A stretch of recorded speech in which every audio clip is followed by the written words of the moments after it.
Hello friends, welcome to Damu Education. If not yet subscribed, please subscribe and hit the bell icon. So in this module, we are going to discuss our sixth question. Triangle ABC is isosceles triangle, right angled at C, and then prove that AB square will be equal to 2AC square.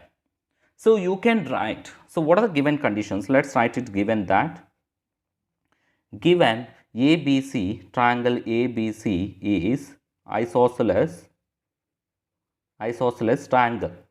Next, isosceles means any two sides are equal. That is, let AC will be equal to BC and angle C will be equal to 90 degrees. Angle C will be equal to 90 degrees. What is required to prove? So, RTP is, what is that? AB square will be equal to 2AC square. AB square will be equal to 2AC square. So, that one we have to show. So, proof. So, let's write it proof here.